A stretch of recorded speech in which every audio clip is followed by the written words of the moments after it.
Hi, I'm Erica Martin, and welcome to part 2 of our Heart NSTA Trust video presentation on turf attendance. For today's video, we'll be discussing transporting hazardous substances. By the end of the video, you should be able to explain the guidelines required for transporting hazardous substances, discuss considerations to be followed when using hazardous substances. Throughout the video, you'll be exposed to the following employability skills: collect, analyze, and organize information, communicate ideas and information, plan and organize activities, work with others in a team, use mathematical ideas and techniques, solve problems, and use technology. For our first segment, we'll discuss how to transport hazardous substances. There are various risks involved when transporting hazardous substances. These include damage in transit, loss and theft, fire, explosions, leaks, and spills. Many goods are not dangerous themselves, but contain harmful substances, which could cause harm to the environment, people, or both. The transportation of hazardous substances should therefore be done in line with established procedures. Established procedures may refer to all policies and procedures relating to the handling and transportation of hazardous substances. These may include vehicle used to transport the substances and the designated operating hours of such vehicles, container used for transporting substances. Check to ensure they are properly sealed and marked. Necessary warning signs. Necessary road licensing to transport such substances. Both the driver and the vehicle should have the appropriate road license. Emergency equipment that should accompany loads of hazardous substances. Special rules apply if you transport hazardous substances. The first step is to identify the risk involved and classify your hazardous substance. You should then ensure loads are secure, weight is distributed evenly, and you put suitable warning signs on the vehicles. If you are transporting hazardous substances, you must use suitable packaging which is labeled so that anyone in contact with it can take appropriate precautions. Use the appropriate vehicle, container, or tank according to the classification of the substance. Display certain information, if required, about the substance on the vehicle or container. Follow proper procedures when substances are being loaded and unloaded. And reread each material safety data sheet carry specified NSTA types of to minimize the risk of mishandling, such as fire extinguishers or chemical suppressants as stipulated by the Material Safety Data Sheet, MSDS. You should never place hazardous substances in the cab of a truck, smoke when transporting, load hazardous materials with foodstuff or feed, allow children to ride in the area where the hazardous substances are secured, leave your vehicle unattended when transporting hazardous substances. When transporting hazardous substances, you should make a record of your movements in line with enterprise policy. If the nature of the load transported requires accountability, you may need to record when and where the substance came into your possession, the amount, the condition of the load when it became your responsibility. Let's review what we have done so far. Remember that the transportation of hazardous substances should be done in line with established procedures. You must also identify the risks involved and classify your hazardous substances. Finally, you should ensure loads are secure, weight is distributed evenly, and you put suitable warning signs on vehicles prior to transporting hazardous substances. In our next segment, we will discuss how to use hazardous substances.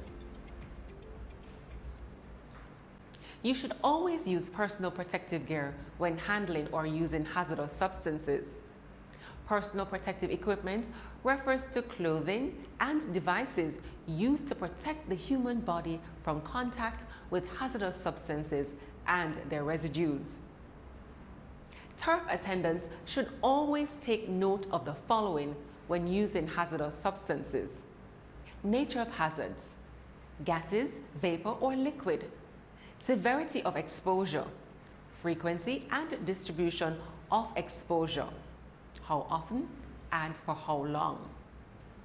Parts of body exposed and manner of exposure. Nature of work engaged in when exposed to the hazards. Environmental condition and degree of protection which a particular PPE can provide. Your personal protective equipment is necessary when spraying, using application equipment, decanting liquids, refueling, transporting and carting hazardous substances, also using industrial gases. Once you've chosen the protective equipment suited to the task to be carried out, you should try on the gear to ensure they fit. When you have found suitable, well-fitting equipment, these should be worn correctly. Hand protection. Selecting the proper gloves is very important since it is our hands that are often used to handle hazardous materials. These materials usually consist of caustic or toxic chemicals, biological substances, electrical sources, or extremely cold or hot objects that may irritate or burn your hands. Foot protection.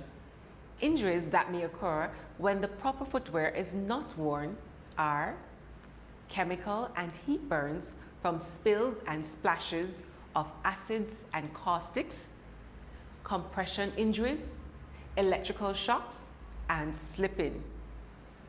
Wearing proper footwear is therefore very important when working in areas where physical and chemical hazards are present.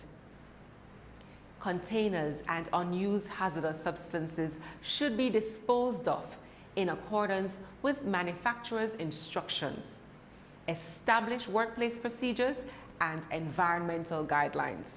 The following should be done to help disposing of leftover hazardous substances.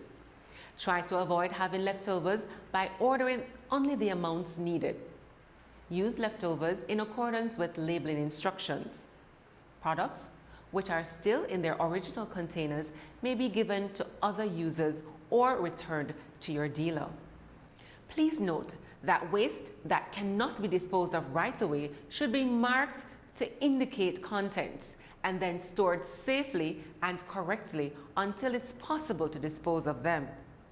You should never bury, burn, or dump excess hazardous substances and dispose hazardous substances in a way which will contaminate public or private groundwater, surface water, or sewage treatment facilities. When disposing of hazardous substances, ensure that you read the label of the container to ascertain proper disposal procedure. Be familiar with the law of your country about disposing waste, as not everything can be thrown out in the general trash. Separate the hazardous container and ensure that you leave the substance in its original container so that the substance remains safe for removal. Find out what can be recycled and transport them to the recycling facility or make arrangements for a site pickup. Let's recap what we've done so far. Based on what was discussed in this segment, when would you need to wear your PPE? Your personal protective equipment is necessary when spraying, using application equipment, decanting liquids, refueling, transporting and carting hazardous substances, and using industrial gases. True or false? You can bury, burn, or dump excess hazardous substances. If you said false, you are correct. True or false? You should read the label of the container to ascertain proper disposal procedure. If you said true, you are correct. The critical employability skills that were covered include collect, analyze, and organize information, communicate ideas and information, plan and organize activities, work with others in a team, use mathematical ideas and techniques, solve problems, and use technology. Thank you for watching part 2 of our Heart NSTA Trust video presentation on turf attendant. I hope that you found the information useful.